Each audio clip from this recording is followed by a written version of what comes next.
asked my so one of the student council director at my school is just like a science teacher or whatever. I don't know how your guys' works, and I asked him what I was supposed to give a presentation on, and he said he had no clue. And so I was like, oh, that's awesome. So I'm basically just gonna walk in there not knowing what I'm gonna do. And he was like, yeah, I'm sorry, I have no clue. So that's why I'm so confused right now because he didn't know what I was supposed to do. So I don't know what I'm supposed to do. Do you want to see mine? Yeah, sure. I mean, I don't know much besides sports right now. So. That's what I was wondering. I mean, it's so good. It's literally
when do the Vikings play tonight? Do you know? Do you not watch football? I don't watch it. I know they're playing the Redskins today. Yeah. I play fantasy football. It's at 7:20. Oh, true. The Those Redskins have been are 1 here and 6 since and we're 5 and 2. I started in 2000. It's so entertaining.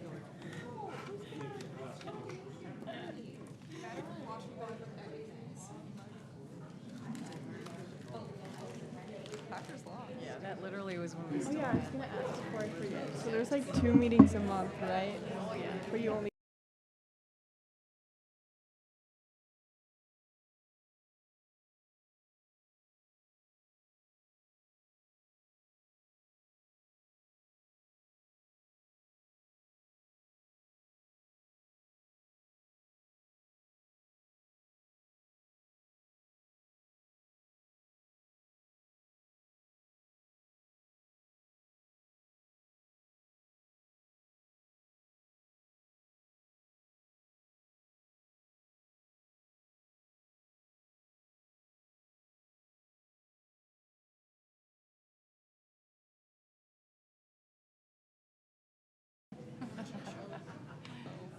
Oh, that's so weird. It's always our student council president.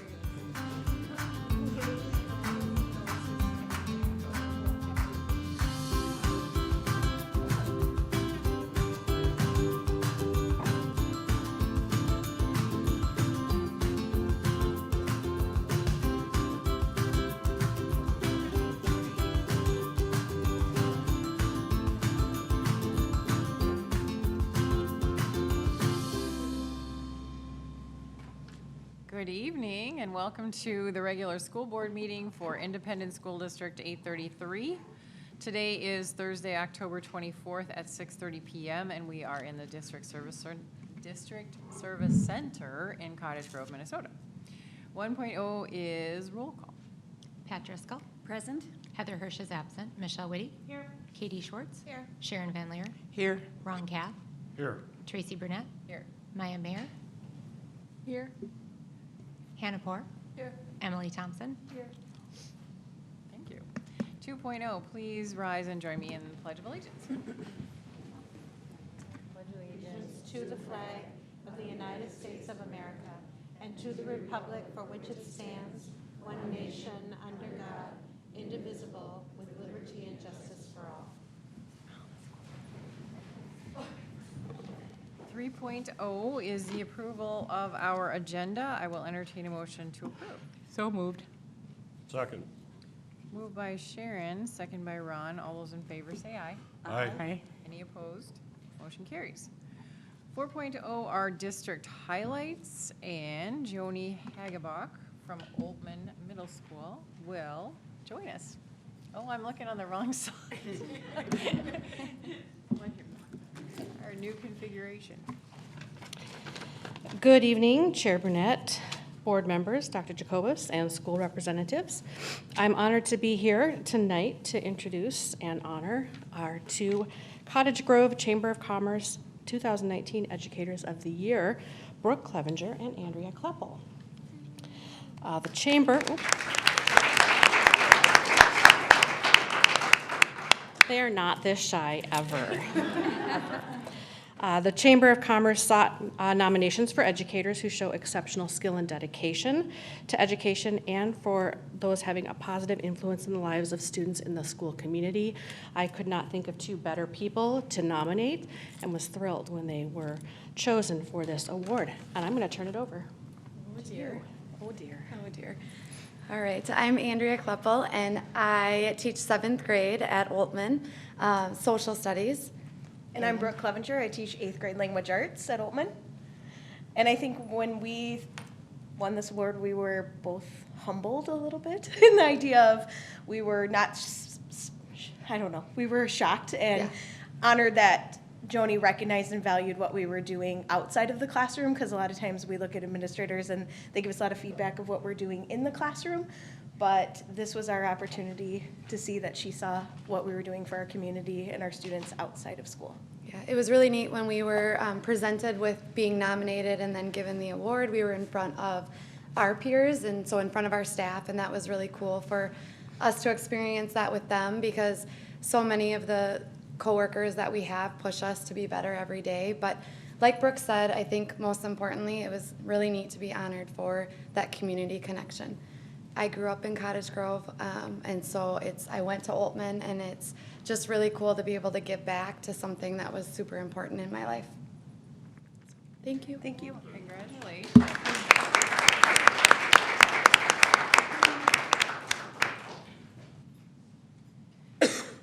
5.0, public comment. At this time, individuals may speak to the school board on any item that is not on tonight's agenda.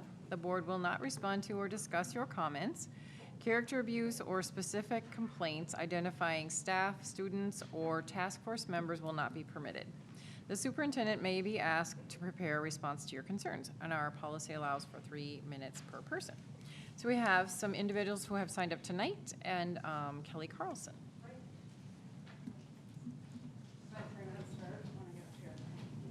Okay. Well, my name is Kelly Carlson, and I have 2 children in the South Washington County School District. One is in 8th grade, and the other one is in 5th grade. I'm here to renegotiate the no treat policy and the no celebration of holidays during the school day, which we just found out about. It just kind of hit us because we didn't get a vote, the parents. Do any of you have kids in the school district, right, as of this time right now? Or at Pullman, or do any of you have children in South Washington County School District? Yes. So the majority does. Okay, great. So in an elementary level is kind of where I want to discuss tonight, because I think it's kind of important at an elementary level. Kids only get to be kids one time. And parents are a big part of their education at this level, for sure. So I wanted you to imagine, just ask questions, hypothetical. We've all been to a baseball game, right? We've all been to a football game. Imagine that you go to a football game and a basketball game and there's no football. Wow. What? That would be just almost unheard of, right? Now, when your child goes to school to celebrate his birthday, he doesn't want a pencil for his birthday at school. No way. He doesn't want another book, because we got plenty of those. He wants a treat. And I think that all the kids would say that. Actually, my middle schooler said, when I told him about the no treat policy, he said, "Mom, that is just stupid." Like, and that's just how they talk. They have no filter. So I'm here to negotiate that. As parents, we understand there are allergies. There's gluten-free, there is sugar-free. There are other alternatives to taking away that special day or that special treat from our children. I mean, what is a birthday without cake or ice cream? That's just something that we should, I think that the parents, we could have a vote on it, maybe. The parents, we should have some say in that, I think. And then, as far as the no holidays or no celebration of holidays in the school during the day, as far as I'm looking at it, like, last I checked, we live in America, and these are American holidays that we want to celebrate. It should not be a problem for a teacher to put up, oh, there's a Halloween sign or a Valentine's Day heart. I mean, it's not harmful, and it's not a safety issue why my child can't bring a Valentine to his friend at school. I mean, we should have these things for our children. This is fun for them. We're taking away their fun. And I think the parents should have a vote on that. We didn't get a vote. So that's all I have to say. Thank you.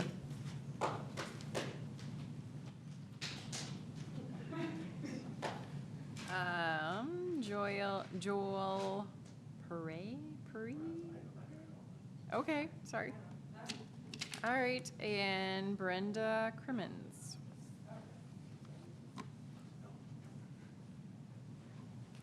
Hi, I am Brenda Crimmins, and I also have 2 children in the South Washington County School District. I have a 10th grader at Park High School and a 1st grader at Pullman Elementary.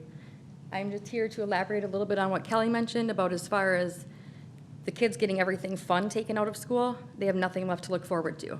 Nothing. They can't bring in a mini cupcake that big around because there's too much sugar in it, or there might be a school allergy. We can't wear a school costume, a Halloween costume to school to celebrate with our friends. We can't even have our kids shop for presents at Christmas time for their family anymore, for the fear of we might upset some other religion. So with all this inclusiveness, you're excluding 90% of the school population with these American holidays you're taking away. We're not asking for $5 gift exchanges or anything like that. We just want our kids to be able to recognize these American holidays. I mean, we need to leave like the politics part of it out of school. We can't please all these refugees who want to come here that we might offend by taking away everything from our American kids. There's nothing left for them. That's just what I would like to say.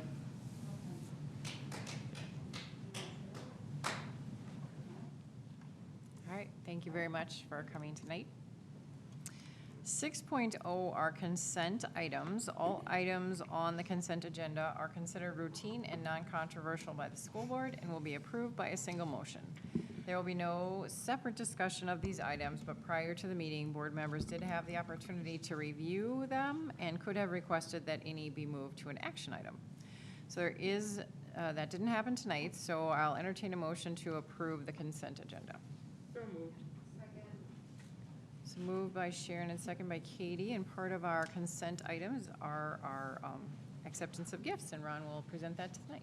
All right, thanks, Tracy. Yeah, item number 6.6 is the resolution to accept our gifts. And again, we always like to recognize those generous donors. This past month, we had $52,214 donated, which gives us a school year total now of $175,300.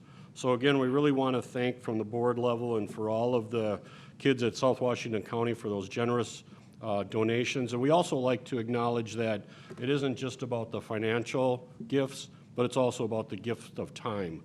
We know there's countless hours out there of folks that give to this district, and we certainly appreciate all that effort. And at the end of our school board meeting tonight, we do play all of those generous donors' names. If you see a name that you recognize and you see them in the community, please thank them from the board from us. So again, thank you. All right, thank you. So it was moved by Sharon and second by Katie. All those in favor say aye. Aye. Any opposed? Motion carries. 7.0 are workshop items, and that will be on our agenda for November 7. 8.0 information items. 8.1 is the safety update in Raptor system. Our Assistant Superintendent Mike Johnson. Good evening, Chair Brunette, board members, Dr. Jacobus, and student representatives. Starting this past summer, our district has implemented a change to the emergency response materials and overall protocol. These changes don't substantially change our actions, but they do simplify our language. This makes our situations clearer to substitute teachers and visitors and also aligns with Washington County public safety directives. Furthermore, we've begun to use a new visitor management system to provide an additional layer of security for our schools. District 833 will continue to welcome all visitors and encourage all parents to be an active part of their children's educational experience. This change is simply to enhance the safety and security of both students and staff by better tracking who is in our schools and prohibiting or limiting access to those who pose a potential threat. Napoleon Generou, our district's emergency preparedness coordinator, and I will present changes to our emergency response materials, the key components of our visitor management system, and the information flow to staff and stakeholders. Hello, I'm Napoleon Generou. I do the emergency management and safety for the district. So we'll do the overview of the emergency response changes. We've gone to a 5-directive process called the Standard Response Protocol from the I Love You Guys Foundation out of Colorado. It gives us, like Mike said, the clear, simple language for everyone to hear what's going on and to know what actions to take when they hear that. And this is part of a countywide alignment. I've been working with emergency management in Washington County to bring us to the same information that the rest of the school districts in our county are trying to get to. This is an example of what the posters look like for the 5 directives. We're trying to put these in every classroom within the district. The first one on there is lock out, and what the staff hears, the announcement is lock out, get inside, lock out inside doors. This would be if there's something happening outside the school we're trying to prevent from coming in, such as police activity in the neighborhood or a rabid dog on the playground. Once this is taken, so the teachers get everyone inside, the normal school day within the school buildings can still continue on. They just won't have outside recess or gym or something like that. The next one is lockdown. They'll hear lockdown, locks, lights on site. This is exactly the same as what we've been doing for a lockdown when there's a threat within the school that we're trying to secure people in a classroom from. So this is where teachers get everyone in, lock the doors, move on a site of the windows, turn off lights, and stay quiet. That would be when we have a potentially a parent custody issue or that rabid dog gets into the school building. Evacuation, they'll hear evacuation, then a location to go to. This gives us another tool to use to get people rearranged inside or outside of the building. The fire alarm is kind of the shortcut for that, but we might have a gas leak, and this evacuation, go outside, gives us another tool to use without having to trip the fire alarm. The shelter, you'll hear hazards such as tornado and then go to your tornado shelter areas. Again, this gives us another tool to use. If we had, say, a chemical spill at a middle school, we could tell a wing to shelter in their classrooms because of that. And then new this year, we have a classroom hold. The announcements: hold in your classrooms, clear the hallways. This is a procedure that they can use administratively to make a situation easier to manage, such as like a medical emergency where they need to clear hallways to get an ambulance crew in, or an unregulated student they're trying to take an audience away from. So the hold is not a safety or emergency procedure, but it's an administrative one to make things easier within the school building. So our drills have changed slightly also. I've talked to the Minnesota School Safety Center, and the 5 lockdown drills we're required to do, they've said are actually security drills, so we can use the lockdown or lockout to meet those criteria. Same with the fire drills that the state requires are actually evacuations, so we can use that voice announcement to practice, say, a gas leak instead of having to do a fire alarm every time. And then there is one shelter drill we do during Severe Weather Awareness Week in April, excuse me. We've also changed our active threat response. The system now encourages people to make an informed, proactive decision to protect themselves rather than reflectively going to just a lockdown. If someone's in an area, say an activity center where that's not possible, this gives them some tools to use when that's not, and they're not able to do that because of their situation. Secondary students, we did do a video to give them a quick overview of this, and we showed that to secondary and staff, and then elementary students are still taught to follow their teacher's directions. So the announcement they'll hear is an active threat, and then as much information as that announcer has for that situation, and then the listeners can take one of the 3 actions to avoid and either get away from that situation or not move into it, to deny that threat access to them through time or distance or space, or to defend themselves if that's necessary and they're capable of that if that threat happens to be right in front of them. So we know that these aren't easy conversations, and we've been trying to get that through to staff that these aren't requirements, they're not, they're just options that they have, and to think of it more as knowing how to use a safety, other safety tools like a fire extinguisher or first aid kit, where you might not want to use it, but you have to know how to use it if it is there. And these techniques are something they can bring with them outside of school also to keep them safe in the community. So the district also changed our visitor management system. We went from a system called School Check-In to one called Raptor Technologies. We're trying to call it visitor management so no one thinks it's just Eastridge. It's a very simple system to use. It's very user-friendly. The company Raptor only works with school districts, so they know, kind of what our needs are and how we do things as a school. It's also a more personalized system where the name and a photo are printed on the badge instead of just the name. And we changed the layout so visitors now have to interact with the school office staff instead of being able to sign themselves in. Part of this system also does that extra layer of security where it runs a registered offender check when people sign in to see if they're prohibited from being around children or not. And that check is based on the public registry databases. That check, there's some concern about how we're using that because we are saving information from people. The check goes only through our system to the vendor that we use. There's no contact with outside agencies because it's already drawing from public agencies. And it's not an actual background check. It's only checking registered offender databases. It's not checking for DUIs or tax fraud or phishing tickets or anything like that, just that offender registry. So when visitors arrive the first time, they're going to have to present a government-issued ID to the office, and that's to tie that name and date of birth together so we know that what they're telling us is accurate. The ID goes into a toaster where it's scanned, and the toaster captures that name, date of birth, and the photo. Once that information is saved, the staff will print a badge form, and that print, that submit and print button is what does the instant check. It's not the license scan. Once the license has been saved in the system, we have a district-wide database, so anyone that's been in any of our schools can have their information recalled at any other school. They don't necessarily have to get that ID scanned every single time. So if the check comes back clear, it automatically prints a badge, and they can go to their destination. If there's a potential match, the system alerts the user who needs to confirm that match or not based on whatever information shown. And if it is confirmed, then it sends an alert to the building administration to come handle that situation. When visitors are done, they can check out. So we have a live active view of who's in the school.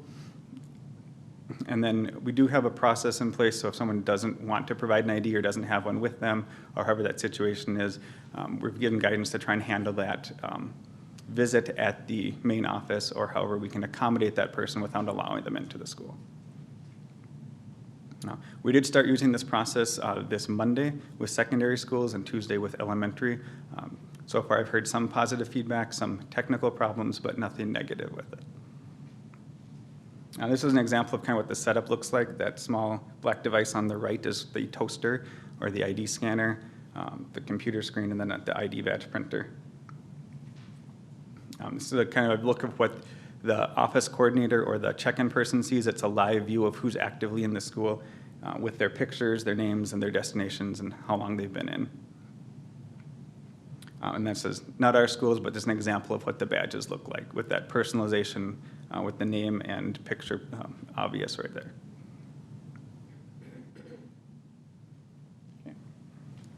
This time, I'd like to share a little bit about the training that we've done with our staff that Napoleon and others have provided so much help. First off, we had gotten together this summer to go over the emergency procedures with a small group of district administration personnel, as well as at the school level. We shared this information with our principals early in August, and we had a couple schools, or one school in particular, put together just a small video at the elementary level, Laura Lushik at Great Cloud Elementary, to help her staff and then her colleagues show something just very brief, basically a week and a half before school had started. District had put together, Shelley Schaefer and Cassandra Knutson had put together a district video with the help of Napoleon and others, and that was more from a district level, and that was shown to our secondary students as well. Our CERT teams, the school emergency response teams, had actually met here. We had 2 representatives from each elementary school from each CERT team, and I believe 3 from each high school or middle school, and they had trained here. Napoleon and James McGee, professional development coordinator, had put together about a 45-minute training on how to then go back to your schools and then train your staff at your school in the language and the procedures.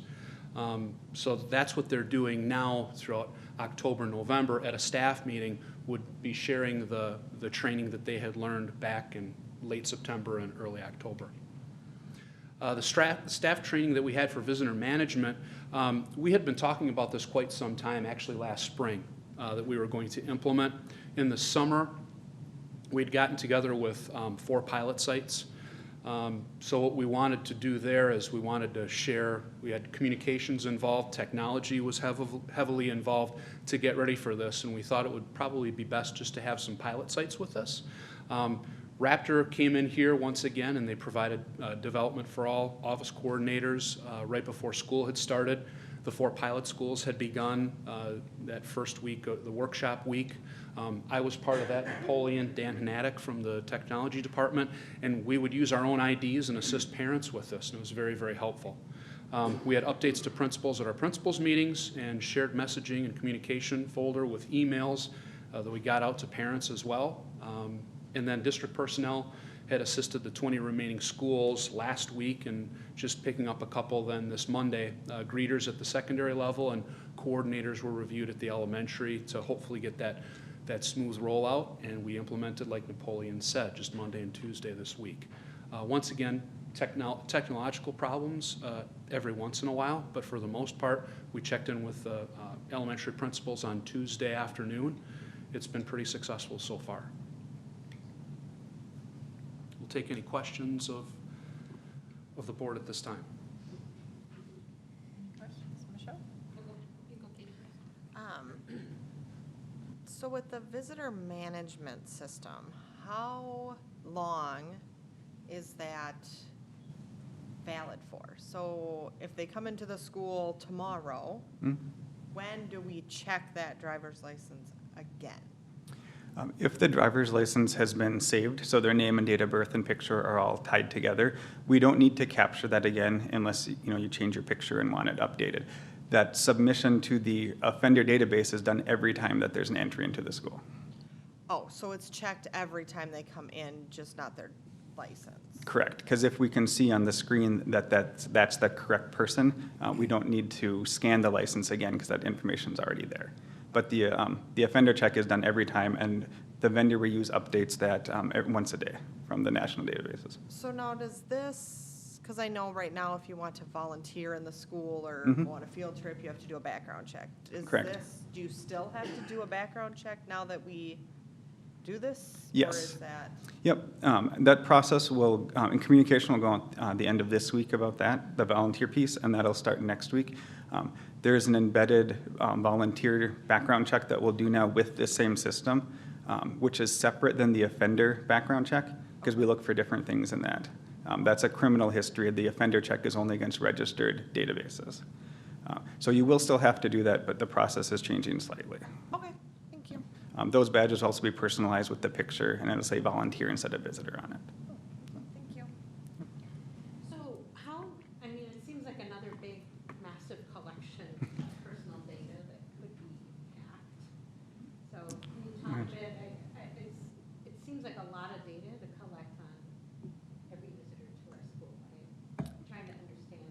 Yeah, so the system works by running name and date of birth against those registered databases. So if someone wants to come in again, that is what is saved and run. We don't maintain the data here. It's through that vendor that we use. And I can't speak to their data privacy practices, other than they've assured us that they are very secure. So I mean, if everybody's putting their little driver's license in a toaster, Mhm. for example, to me, that is going somewhere. Now, you're identified in the school by your, it just seems to be good to understand who has access to that data. If somebody's going to look and see, well, who's in the school, is all of their driver's license information then made available to? No, the system only captures name and date of birth and picture. The rest of that information is not saved. There's no place for it within that program to be saved. So if somebody wanted to go in and see, well, who's in the school, they couldn't look up a picture image of somebody's driver's license. Correct. They could not. They can only see their name and their destination for where they are in the building. Okay. And is this is only during the school day? Correct. Correct, right? Yep. Okay. And do we do, so I really liked what you talked about safety in a broad sense, like you said, using a first aid kit, learning how to use a first aid kit, learning how to use, fire extinguishers, so it doesn't seem so anxiety producing, this is all about school shooters or something. Correct. So that's really great, I think, and something to keep talking about. This is safety generally for all kinds of reasons. I'm wondering, can you talk a little bit about the drills we do, or do we do anything that has to do with, I mean, you see some really crazy things out there about active shooter drills and things that, I'd like to understand more about that. Yep. So the drills that our district does are those security drills. They are not active shooter drills. So we don't have role players or noise and anything like that. All our drills are done by a PA announcement or by fire alarm if it's an evacuation. And the announcement starts with, "This is a drill. We're having a lockdown drill." Okay. So we don't do any of the kind of the theatrical parts of that. Yeah, I hope we keep that way. Okay. Yeah. All right, thanks. Looks great.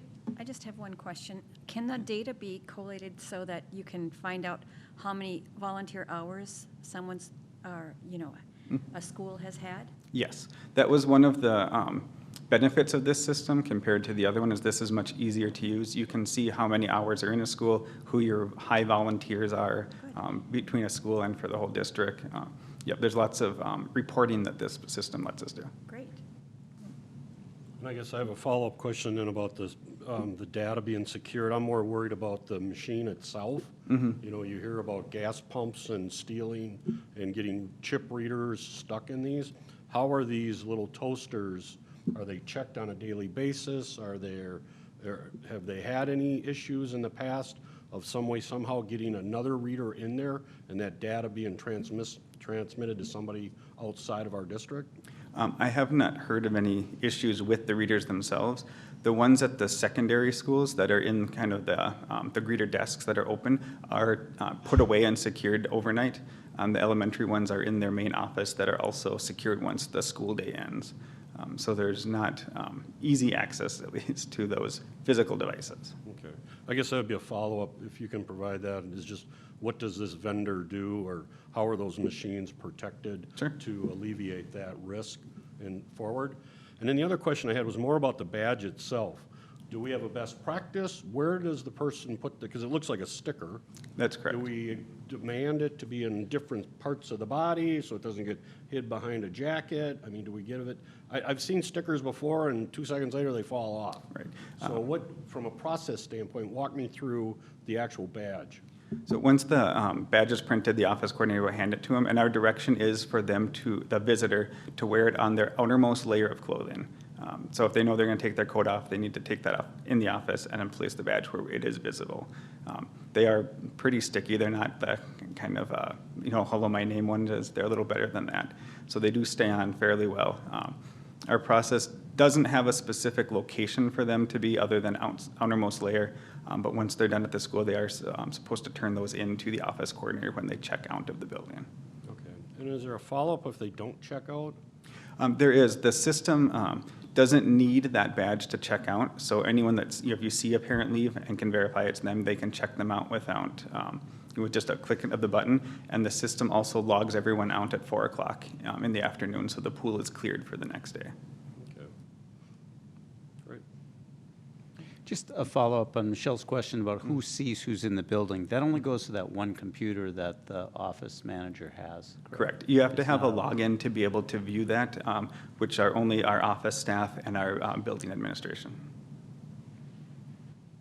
I just have a quick comment. Yep. You touched on like the fact that you're having a video for secondary schools, and I think that's a really good idea because we recently had a hold at Eastridge, and everyone was like, "What is happening? What is this?" Because no one really knew what it was. So I think the video is a really good idea to like inform students so that we're not like scared of what's going on. Good, thank you.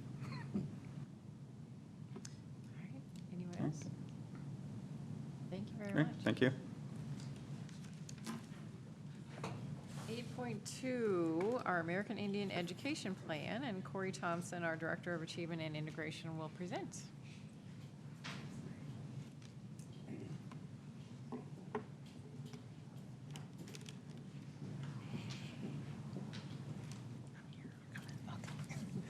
Good evening, Chair Brunette, the board, Dr. Jacobus, and student representatives. I'm Corey Thompson, Director of Achievement and Integration. And I'm Brittany Amatrano, Native American Culture Liaison.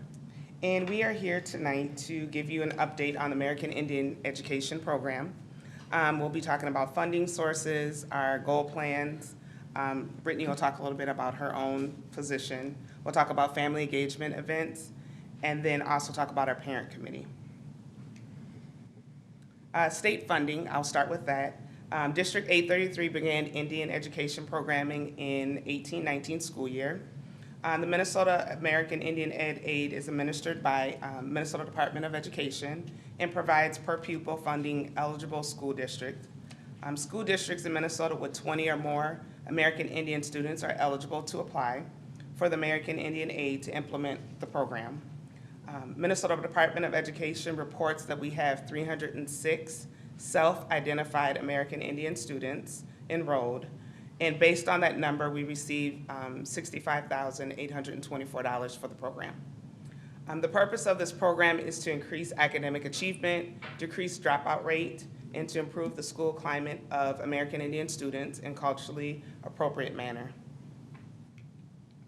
Our federal funding is under Title VI, and it's designed to ensure that American Indian, Native Hawaiian, and Alaskan Native students meet challenging state academic content and student academic achievement standards, as well as meet the unique cultural related needs.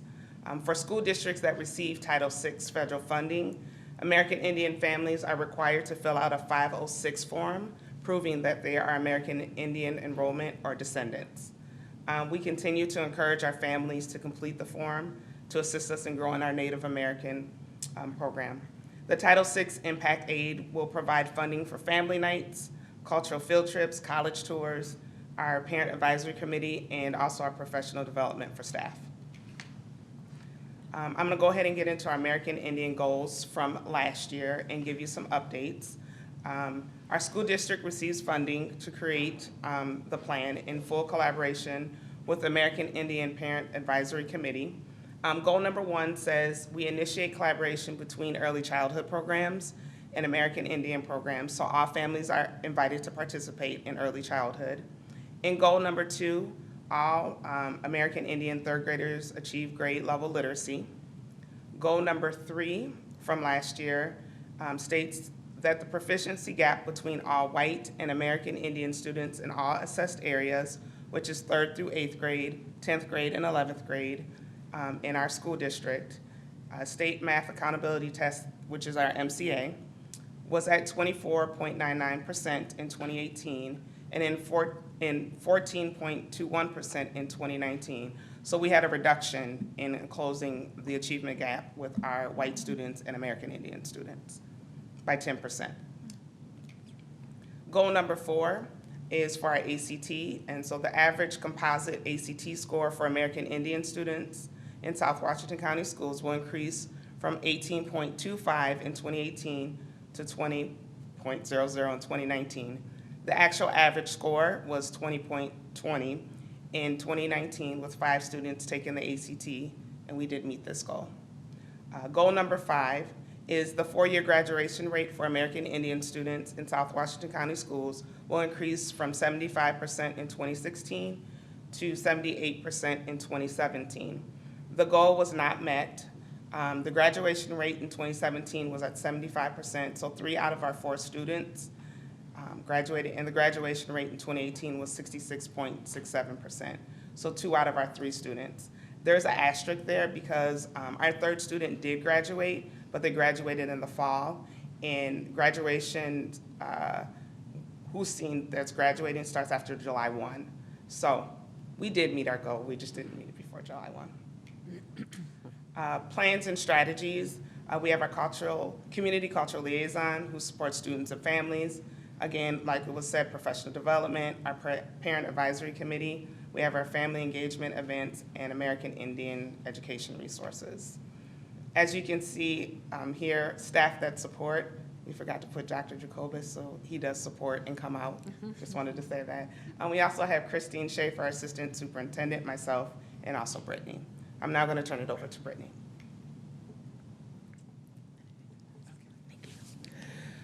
Okay, highlights of Indian education programming. The Shakopee Mindawakaton Sioux community donated 100 backpacks with school supplies in them. We have family events to build community with our families. We are attending the Minnesota Indian Education Association Conference. We did attend the National Indian Education Association Conference. And for one of our cultural field trips, we attended the Shunka Wakan Native Youth Camp, which was Healing Through Horse Nation Cultural Values. Continuing with highlights of Indian education programming, we collaborated with teachers at the elementary and secondary level to provide culturally relevant lessons and resources, supporting students and families in navigating the school system, college visits, provide ACT tutoring to all juniors, parent committee, and we raised a tribal flag at the Woodbury Middle School, and we will continue to do this at other schools per recent requests lately. Our college visits, our first one was University of Minnesota, and future visits entail University of Minnesota Morris and Minnesota State College Southeast. Our family events were back to school night. This is where we handed out the free backpacks with the school supplies. And we also, for some of the prizes, we handed out books that were written by Indigenous authors.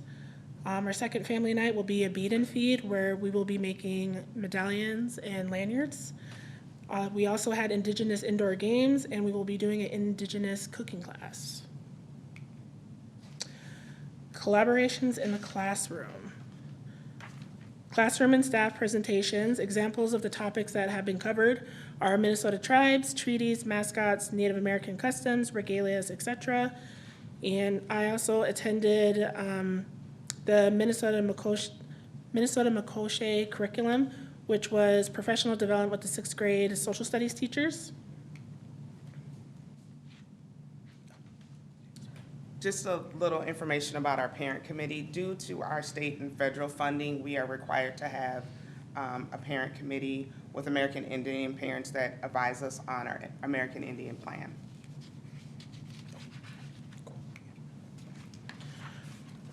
District 833 Parent Committee, who the chair is Janice Erickson and the vice chair is Bob Tweedy. We are in the process of recruiting more parents, not just 2 of them. The Parent Committee resolution. Each school year, the Parent Committee will vote concurrence or non-concurrence to determine if the committee concurs with the school board and district are compliant with Minnesota statute section 124D.78 and that the school board and district are meeting the needs of the American Indian students. We will be doing this January 2020. Thank you for supporting District 833 American Indian Education. Are there any questions? Yeah, so it seems like a big rise. I don't know, it's like to 306, because I was thinking it was below 200 before. I mean, are you seeing maybe more people just identifying because there's, we have a coordinator and there's, reasons to do that, or? That, and then just within this year alone, we had about four or five families that just moved to the district as well. Okay. And On my list, technically, I have 369 American Indian students, but just with the 506 forms and stuff, we're working on it. Yeah, that's great. And like Brittany said, her communication and connections with the family, which is part of her job, is also connecting with them and knowing what to do too, and knowing the process.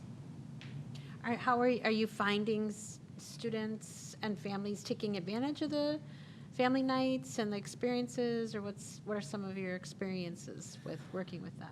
I see an improvement this year because I've been physically going to the schools and handing out the flyers themselves. I didn't realize like how many students live with their grandparents and don't get access to email. So once I handed out those physical flyers beginning of the year, I got a lot more feedback, phone calls, emails, and then more attendance hopefully this next family night. So I got more RSVPs. That's great.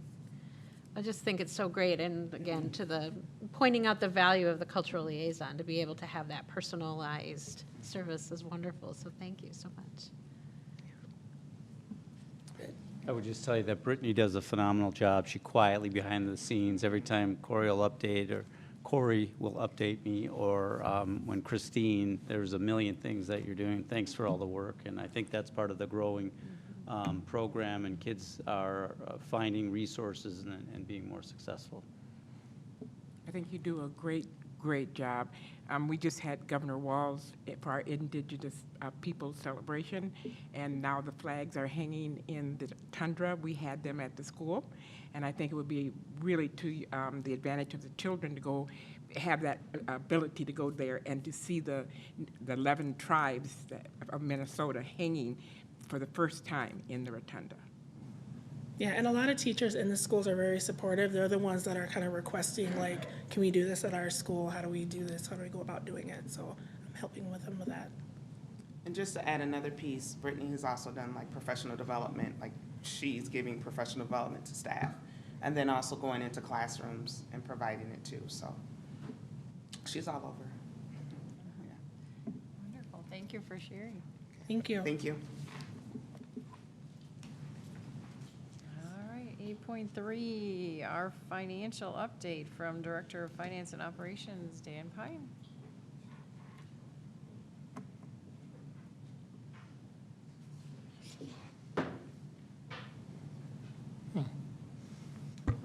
A long ways up here now.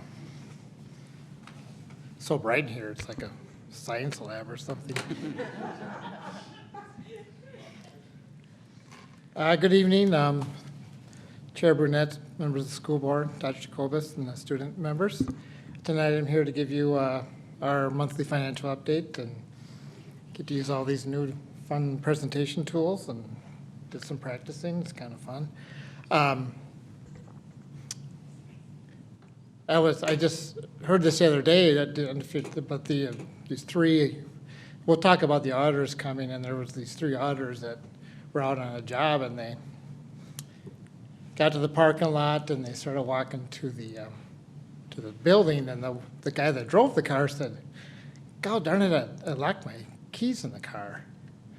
And the first guy said, "Well, maybe we can get a coat hanger or something and give me the lock."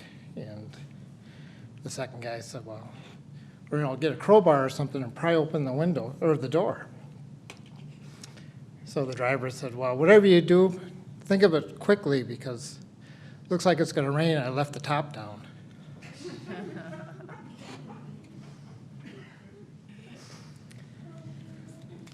So this time of year, the auditors have been here. We're cleaning up the finals. It's kind of exciting to see how we did.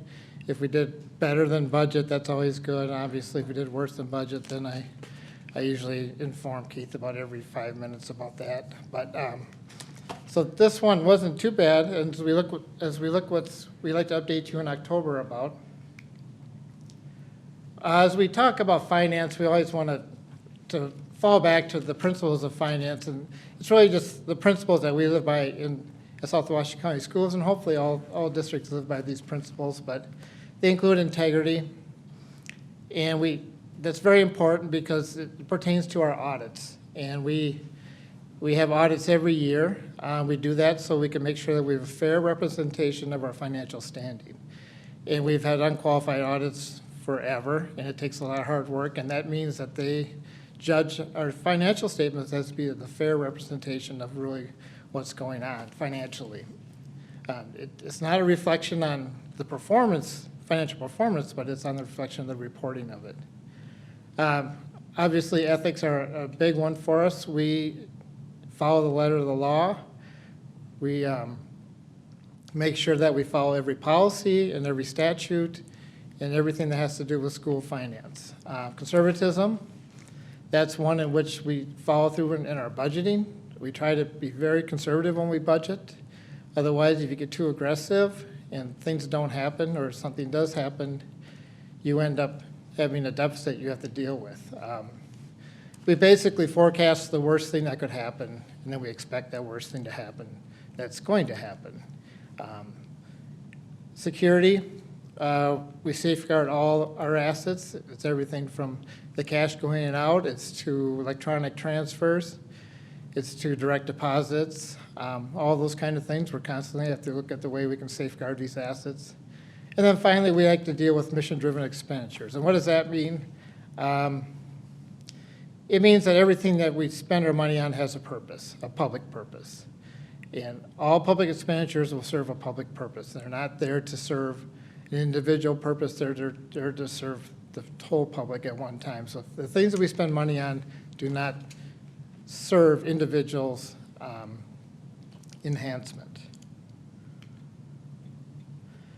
So you've probably heard this a million times, but as you know, funding in Minnesota, education funding for K-12, well actually pre-K-12 now, is funded by a combination of four things. And they are state aid, their local levies, their federal aid, and there's fees.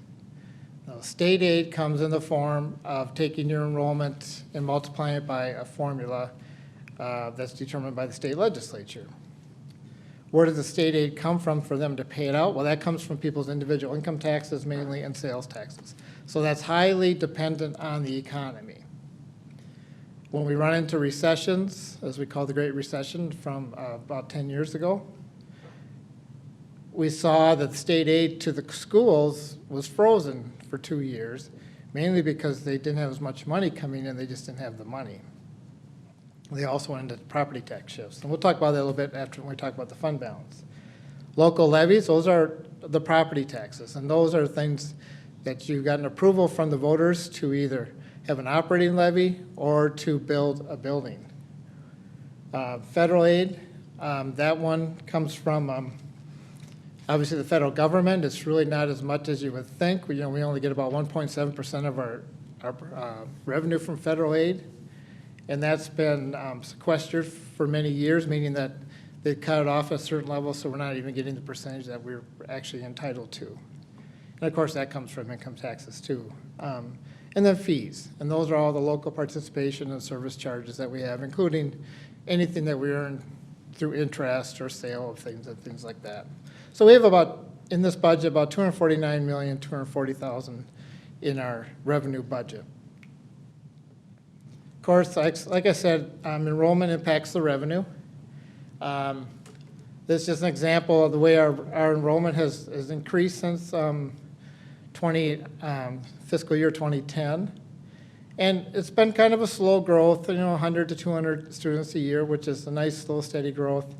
We're looking at it's going up a little faster now, and as we looked at the demographics, as we talked about the long-range facility planning, that's really going to jump up. In fact, as you remember last time we talked, that we're projected to increase about 3,000 students over the next 10 years.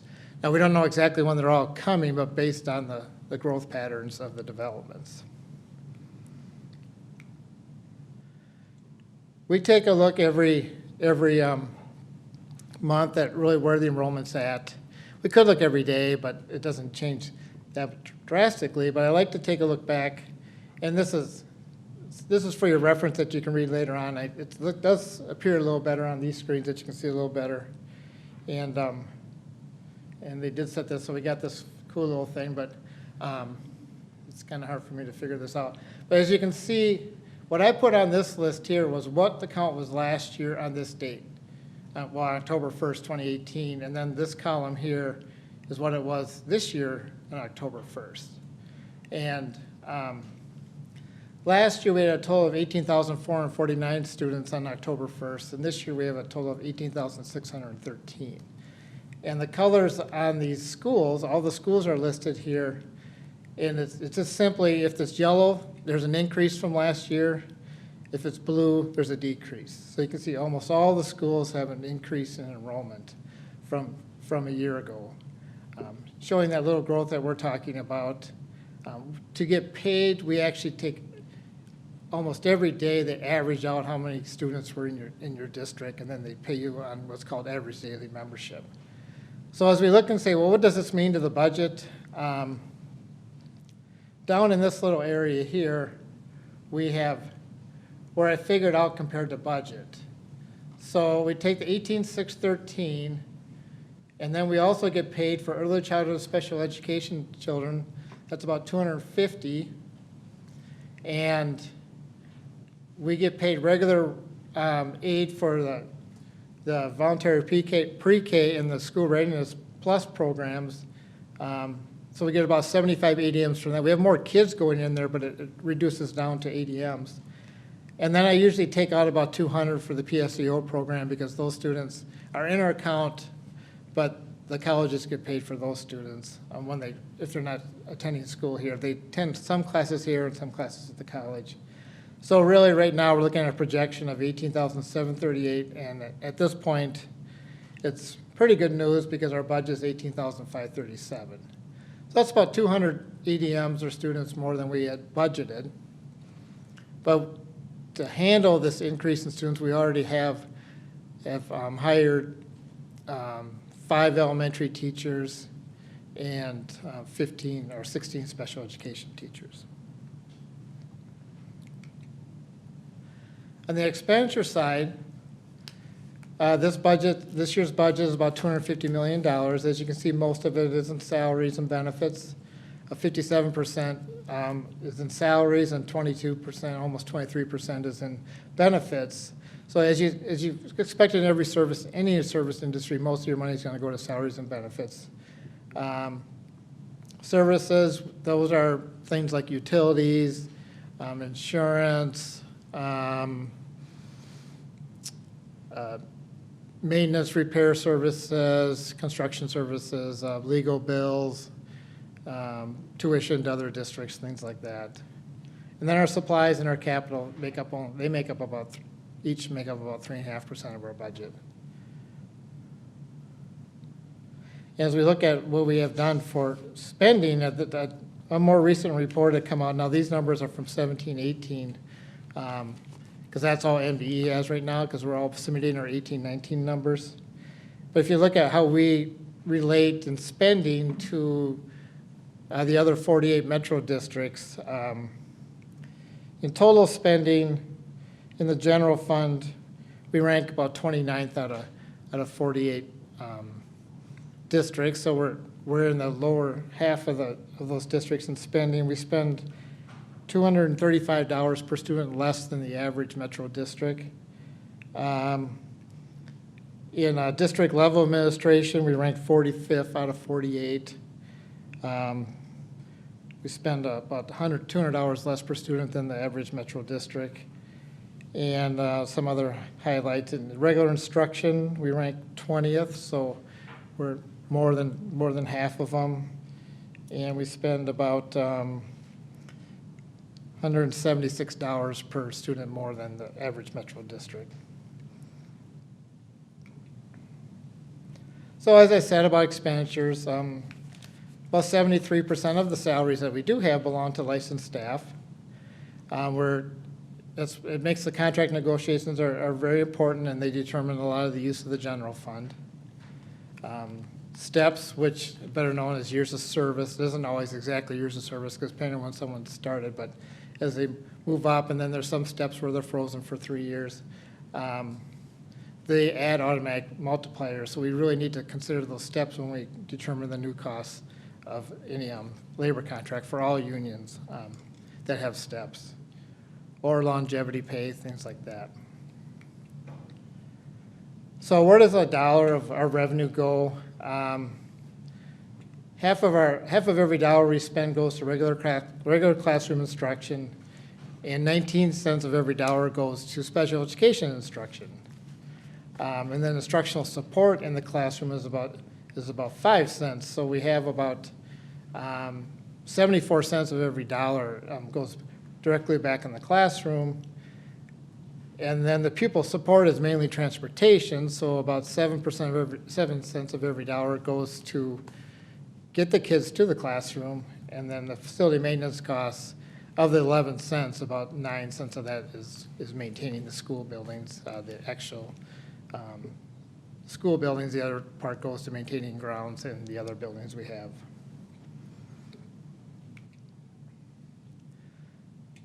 So as we look after this audit, what's been going on, we want to start focusing on unassigned general fund balance. We've been focusing on that for a long time, but you can see the history here of our unassigned general fund balance. The unassigned general fund balance is the one that the MDE reports on, and that's one they use to figure out the negative 2.5%, of which if you go underneath that, you're in statutory operating debt. So you can see at the end of 15, we had about a 4.2% balance of that. Granted, our goal is at least 5. And in the next 3 years, we were under 2%. It looks to be, after this budget, that will be about 3.9% in that fund balance, and then after next year, about 3.5%. So what is a fund balance? Fund to balance?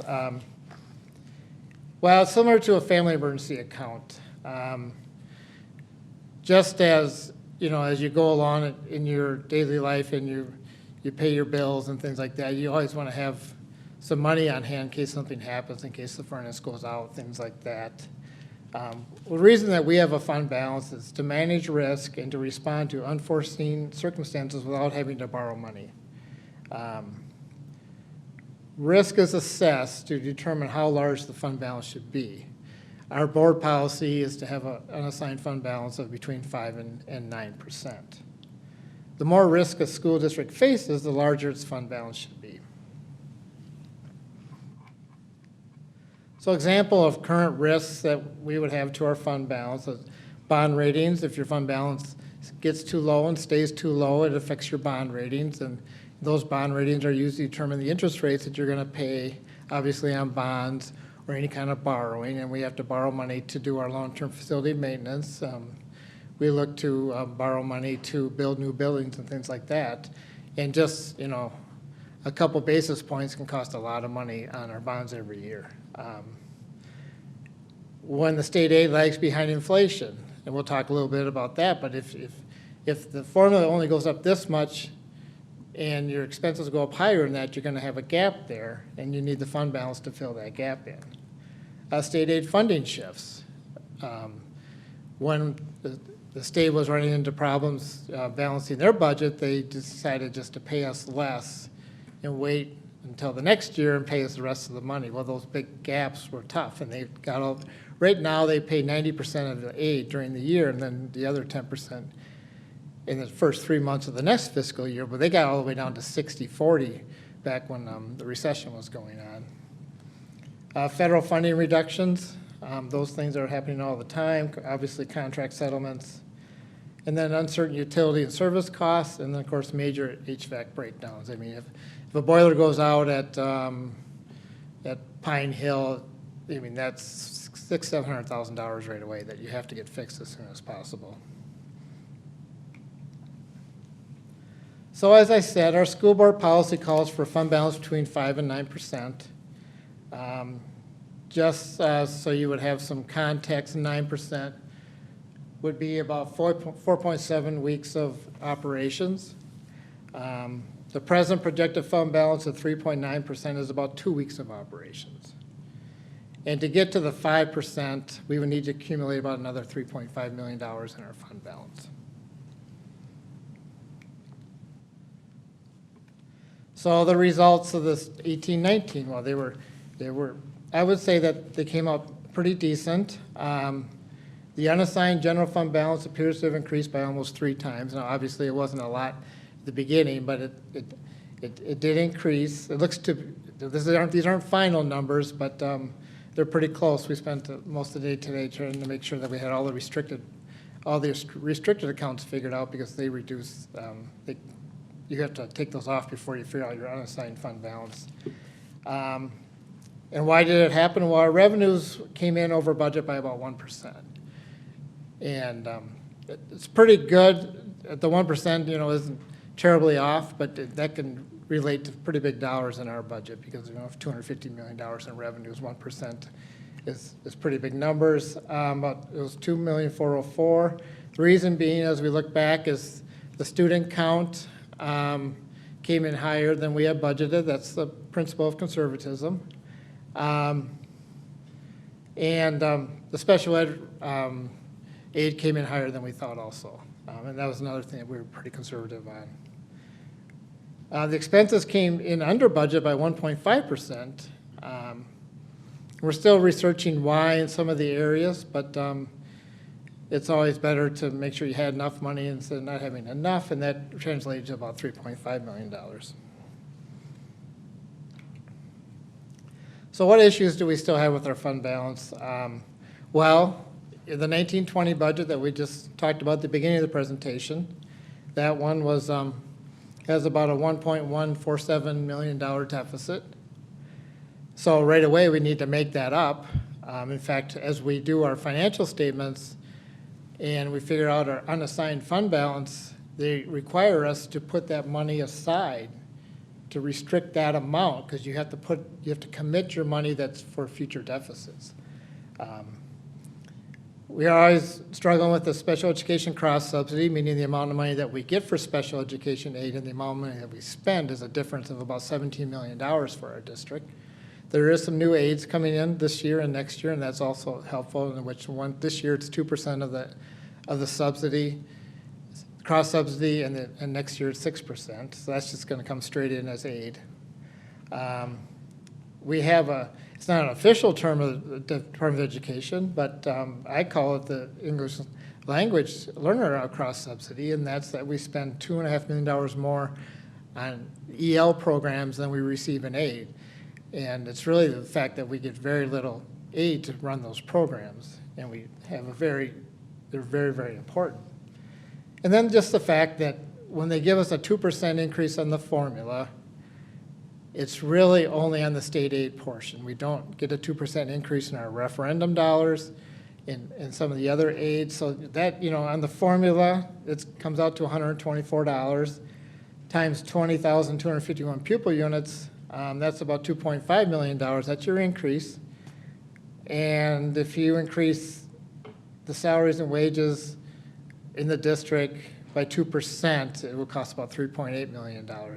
So you can see that there's a gap there. It can only really be filled in if we have more students come in, because we don't have an increase in our referendum dollars. And then, oops, I put that in twice. And then the 1920 budget has a $1.14 million deficit. So with these issues, we know that we just can't sustain this imbalance all the time. So we're constantly looking at making operational reductions and looking at different ways that we can reduce the budget without compromising service or instruction. We do know that increased enrollment brings new revenue. But then also, like I said, the new staffing kind of offsets that new revenue.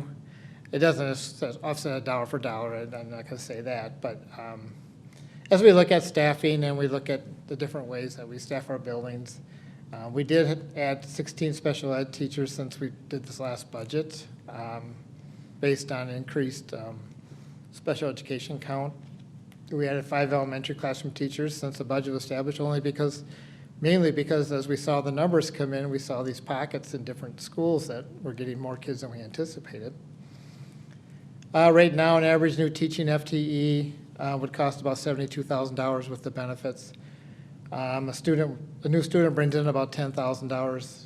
So you need about 7 to 8 new students to pay for each teacher. So what's going on in the future? while we're still, finishing up the audit, the auditors were here I did this for CFAC, so they were here the week before. They finished up most everything, and I tease about the auditors because they're kind of a pain, and they don't come in like rabid dogs and come after us, but it is a really stressful time for the finance office. They will be back this next week just to finish up on the fixed assets, but basically you'll probably get a presentation on the audit on December 12th. The board has approved the preliminary tax levy in September. They'll do the final tax levy in December at the Truth and Taxation meeting. That will be a very exciting board meeting because we're going to have Truth and Taxation and an audit report. So kids don't miss that one. Then we'll take the audit fund balances and put them into the revised budget, and then we'll see how that's going to come out. We'll project fund balances for the next 5 years so you can make your financial decisions, and we'll have budget conversations. And then we'll revise the 1920 budget, and we'll prepare the 2021 budget. So like I said, we're always working on 3 different years. We're always auditing last year, we're always in the new budget year, and then we're always figuring out the next year's budget. With that, I'll take any questions. Otherwise, I thank you for your attention. Questions? Maybe just a comment. Dan, again, you and your staff, especially with Chris, I know the auditors are coming, but you guys do an exceptional job, so thank you for that. The other thing I always like to remind the public, when you think about the budgets and everything that we do here, that's probably the one thing I'm most proud of from a school board perspective is how we've managed this budget from the lean times to where we are today. If you think about those days when the recession did hit, it would have been when we weren't getting any money from the state, but we still were able to bring some type of raises to our bargaining units. From there, then we managed the budgets on the expense side, which you proved again tonight with the slide. Then we went to our public. We knew we couldn't go for referendum dollars at that point, but it was the years after that, then we knew we had an opportunity, and we did. And our community overwhelmingly said, yes, here's some more referendum dollars. Let's get our contracts up to where they need to be. So that's what we did. 4 years ago, we passed some of the largest negotiation contracts of all of our bargaining units. I was really proud of that. And then you think about where we're going to in the future now. Now it's about getting the bond rating right. Because this community is going to be faced with a ton of buildings that are going to be coming forward. And if we can get that bond rating in a good place and get that fund balance up a little bit, that's going to save our taxpayers a ton of money in interest. And when you think about it, we want to balance that tax rate for that individual taxpayer. We don't want to have it 1 year go way up and then the next year come way down. Because if I know I'm sitting on the background going, what are those folks doing at that school board? And I think, again, that's one of the things I've been proud of this board is that we've done that. We've kept those tax rates fairly flat to that average person. As one bond comes off, another one comes on, try to strategically put those referendums. And again, it's a thank you to our public. It's a thank you to our staff. It's a thank you to the person that has to manage all this. With that type of leadership and folks working together, that's why we're in a place where we are today.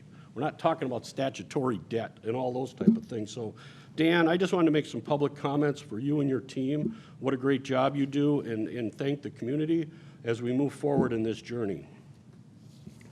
Thank you.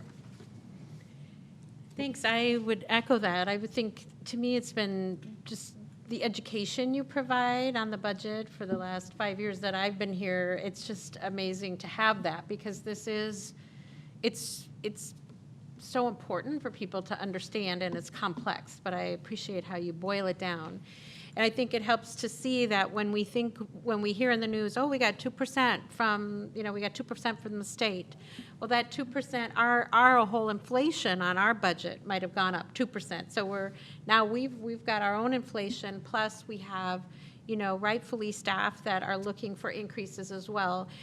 It doesn't balance. It just isn't. We do not take in as much money at all, even to pay our own inflationary costs plus 2% for everybody else's everything.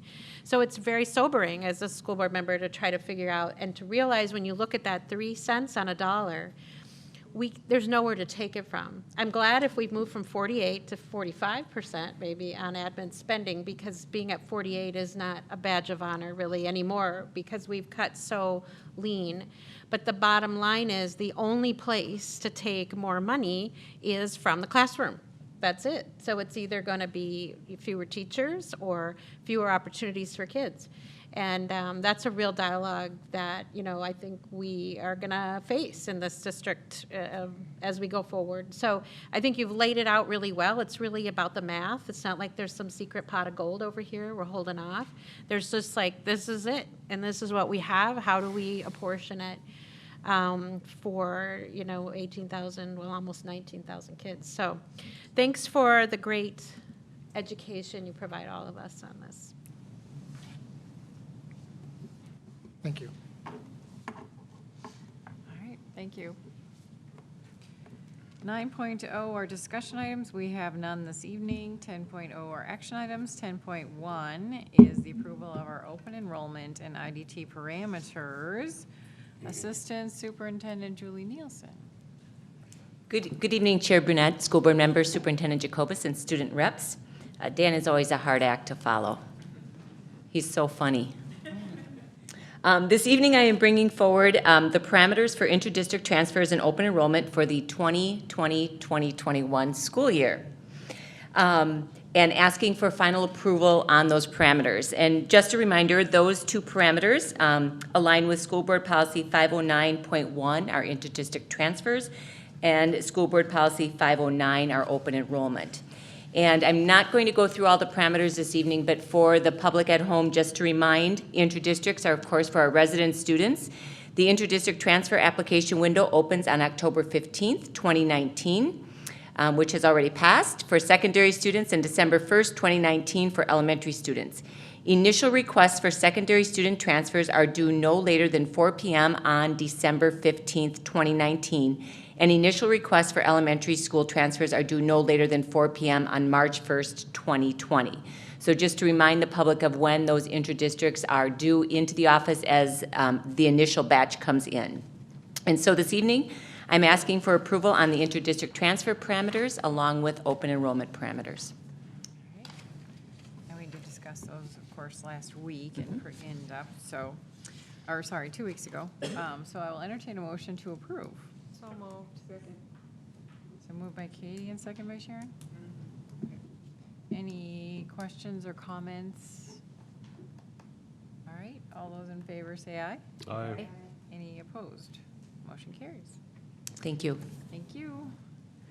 10.2, approval of resolution of support of Minnesota State High School League grants. Assistant Superintendent Mike Johnson. Good evening again, Chair Brunette, board members, Dr. Jacobus, and student reps. The State High School League Foundation was created to complement the State High School League by providing support for Minnesota's high school youth to participate in athletics and fine arts. The primary goal of the foundation would be to award grants that assist, recognize, promote, and fund extracurricular activities. The League Board of Directors has determined that the number of free and reduced lunch students in grades 9 through 12 are used for classification purposes.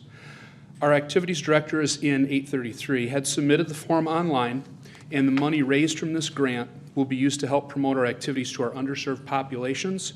For example, we purchase additional equipment for sports and activities where free and reduced numbers are very high, or if those activities do not have a booster club. So tonight, as part of this application, the State High School League requires a board resolution requesting funds from the State High School League Foundation.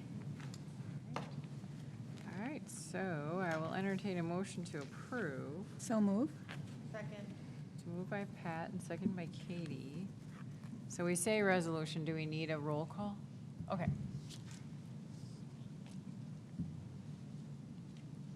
Oh, I'm sorry. Does anybody have any other questions or comments? Okay, so we can do the roll. Pat Driscoll? Yes. Heather Hirsch is absent. Michelle Whitty? Yes. Katie Schwartz? Yes. Sharon Van Leer? Yes. Ron Kath? Yes. Tracy Brunette? Yes.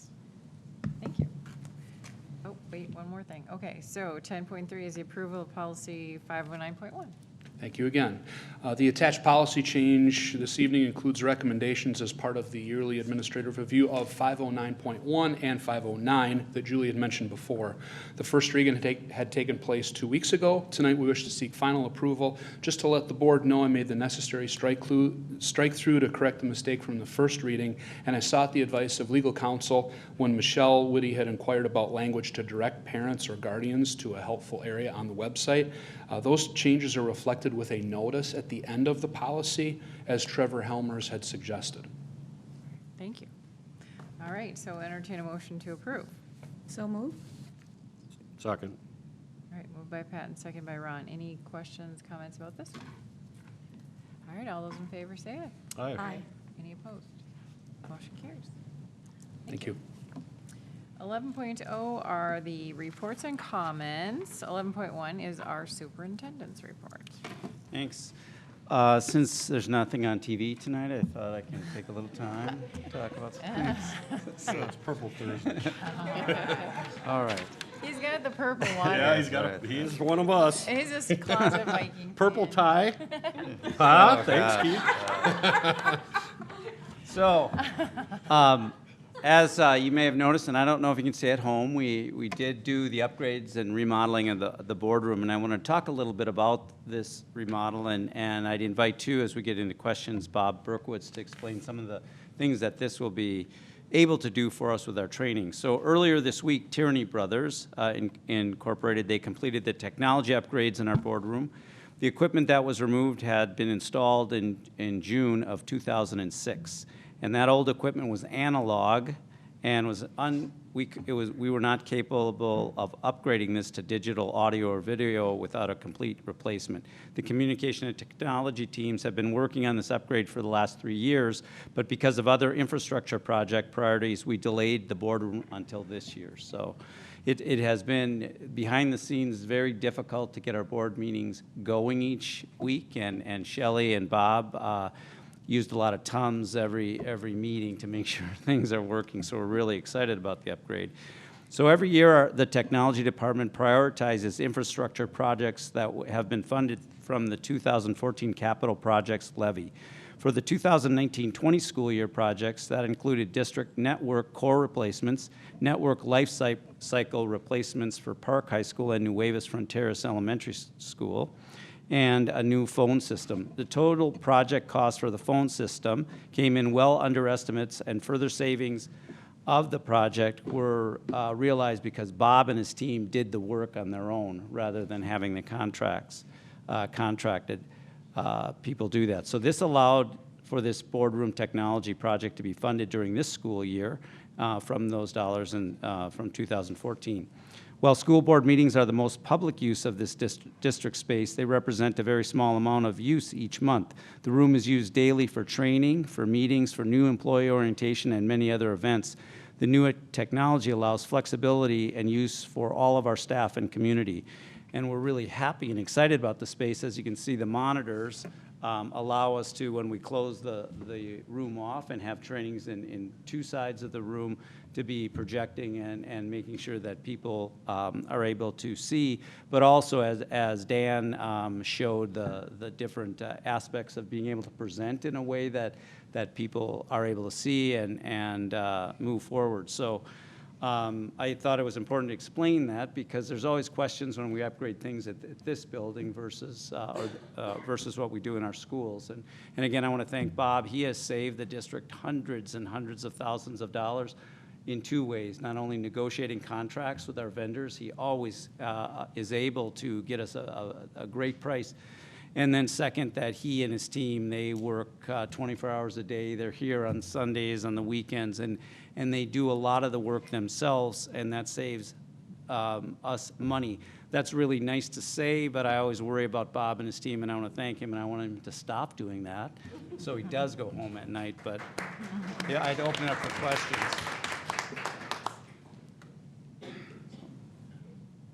Yeah, any questions on our, it's very cool. I mean, the monitors I can actually see now. It's really nice. Well, maybe you can show us more of the fun stuff. Yeah. Is there anything we didn't get a chance to try out tonight, Bob, that you'd like to highlight? I'm sorry? I think we did too, yeah. Yeah. You did, yeah. Thank you Shelley. very much. This is beautiful.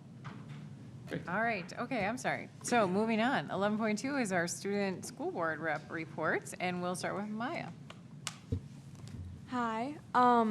So we had homecoming this last month in October, and so that was super fun. We won our homecoming game 33-0, and so that was obviously a really good time. And the dance was super fun as well. Student council always does a great job with that, and so overall it was just a pretty fun weekend.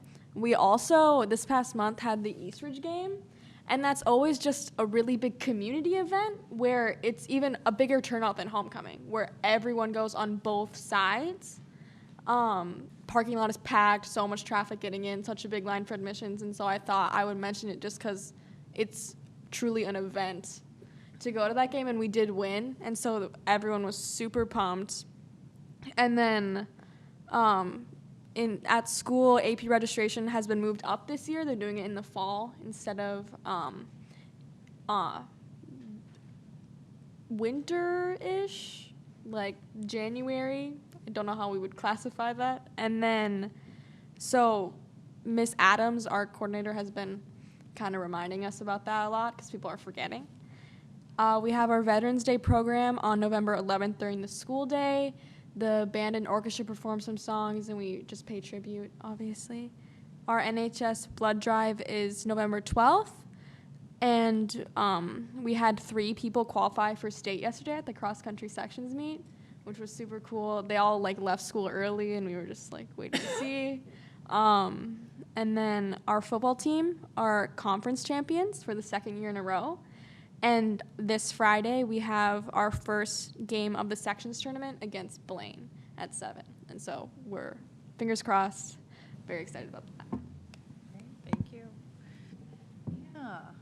There's a lot of overlap because it's AP stuff. So again, we're doing AP registration in the fall as opposed to being it more in the spring, which is good because then you see more students being on top of that as we're not getting done with the school year. And we also just had the practice ACT for the juniors, which I think is a really cool experience. They can dip their toes in the water before they actually have to get out there and take the ACT.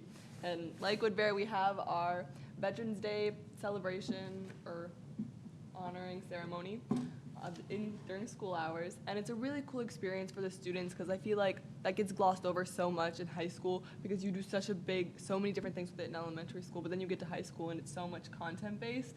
It's so cool to take the time to hear from veterans and hear from staff and then pay tribute to them. It's just the overall really good plan. And we have college apps coming up for early action for students, which is a very stressful time, but our counseling and career office decided to do college apps and cupcakes on October 31st for people applying to Minnesota colleges, which is really cool because you sign up and you get to go in and you get to have a cupcake as you apply for colleges, which sort of just adds a cushion to that whole process. And then our student council is currently doing a toiletries drive, and the top 3 classrooms that win get a pizza party. And we have all of our advisories pit against each other, so the top 3 that win. So it's really fun to watch students compete and bring stuff in. And then, like Woodbury, we have our NHS. We just had our NHS blood drive, and it went very well. We have our fall musical, The Drowsy Chaperone, November 1st through the 3rd and 8th through the 10th. And I've been seeing the sets, and they're beautiful. They look amazing. And our football section quarterfinals, or not quarterfinals, yeah, football section quarterfinals? That's what somebody told me. It's the football section quarterfinals. I don't know. We play Osseo on Friday. I'm not entirely sure. It gets really confusing. But we play on Friday, so hopefully we win. And then our boys soccer team is section champs, which is so cool. And then they won their first state game yesterday, and so we play next Tuesday for the semifinals at CCF. Oh, very cool. Awesome, thank you. And Emily, so we have a new person joining us, Emily Thompson from Hark. Joy, good, welcome. Thank you. And Emily was just, as a transition, she was just told that, hey, you are our selected person, so we talked about not having a report tonight. We wanted to welcome her. We're excited to have her. We talked a little bit about the format. She got a chance to listen to the reports, and she'll be set next time. But if there's anything you'd like to say, it's up to you. Not really anything that's different from what they said, so. All right. Well, thank you and welcome. Glad you could join us. All right, so 12.0, our future meeting dates. Well, actually, that's right. Did you see that Adam Thielen was at your game? Did you see that? His wife tweeted it, yeah. Who is it?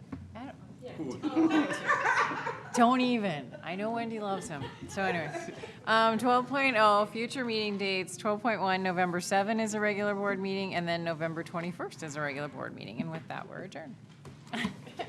Don't even go there.